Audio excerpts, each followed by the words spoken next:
She stood in the pouring rain, her white dress soaked and clinging to her skin like a cruel reminder of everything she had lost.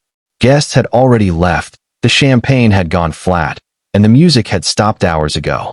The wedding that never happened had come to its bitter end, and Leila Carter was left holding a bouquet that no longer had any meaning. Her fiancé, Brandon, hadn't even had the decency to call. Just a note in the dressing room. "I can't do this. I don't love you. I never really did." Those few sentences shattered her world like glass.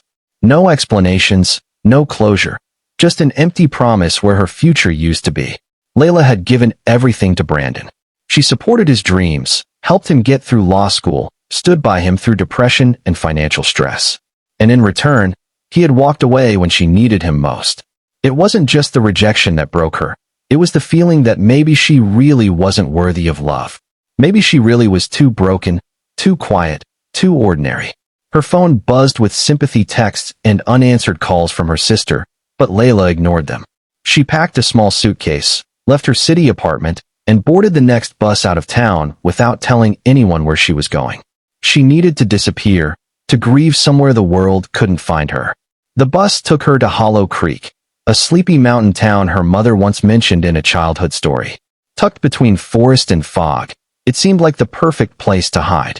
Leila rented a single room in a creaky old boarding house and took a job as a cashier in a dusty antique shop. She spent most of her days in silence, organizing porcelain dolls and vintage clocks, while her nights were filled with tears no one heard. She spoke to no one unless she had to. Locals found her distant, and Leila preferred it that way. Trust felt like a luxury she could no longer afford. One stormy afternoon, the shop's owner, Miss Hattie, a feisty woman in her 70s, handed Leila a worn-out box wrapped in twine. "Your name's on this," she said with a raised brow. "Came in the donation pile last week. No return address. Strange, huh?" Leila blinked at the handwriting, familiar, elegant. Her mother's. With trembling fingers, she untied the box and found a stack of letters and old legal papers. Her heart pounded as she read. Decades ago, Leila's mother had inherited a large plot of undeveloped land just outside of Hollow Creek. She never told Leila because she planned to surprise her when she got married. The papers revealed that the land hadn't just appreciated in value. It sat atop rare mineral deposits that mining companies now wanted to access. Estimated value, $12 million. A faded note at the bottom said, "This is your safety, my darling. When the world hurts you, come home to this." Leila froze. In an instant, everything changed. She was no longer the woman left behind at the altar. She was a woman with power, with options, with a legacy. But instead of rushing to sell the land or flaunting her fortune, Leila chose something no one expected. She used part of the inheritance to buy the antique shop and turned it into a non-profit community space, a place where women could find shelter, get job training, and start again. A place for the rejected, like she had been. That's when she met Cole Thatcher. Cole wasn't charming in the traditional sense. He was quiet, rugged, and carried a sadness in his eyes that mirrored her own. A widower and single father, he'd come to Hollow Creek to escape his own ghosts. His daughter, Lucy, wandered into the shop one day, drawn by the shelves of colorful teacups. Cole followed, apologizing for the intrusion. But Leila just smiled and offered Lucy a cookie. That small act turned into weekly visits. Then volunteer days. Then long conversations by the fireplace after closing. Cole never asked about her past. He simply listened when she talked, and that, in itself, was a rare gift.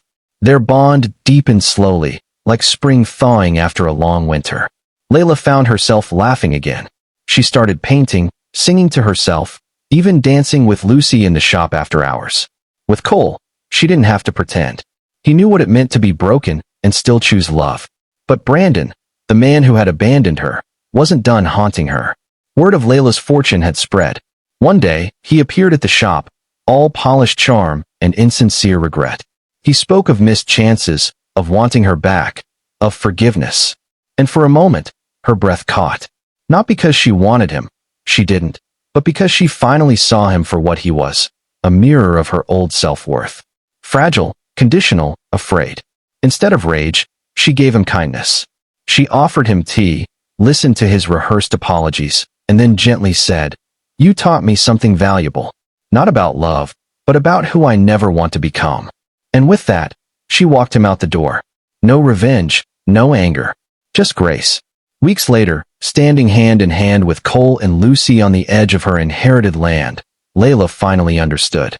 The $12 million hadn't saved her. Kindness had. Giving when she could have turned bitter. Loving when it was easier to stay guarded. Forgiving not to free them, but to free herself. Her story wasn't about what she had lost. It was about what she had chosen to become. Moral of the story. The greatest revenge is healing your soul and choosing love anyway. Even after betrayal and heartbreak, the heart can bloom again, stronger, wiser, and more beautiful. Rejection is not a reflection of your worth, but often a redirection towards something far greater. Kindness, not bitterness, is the path to true transformation.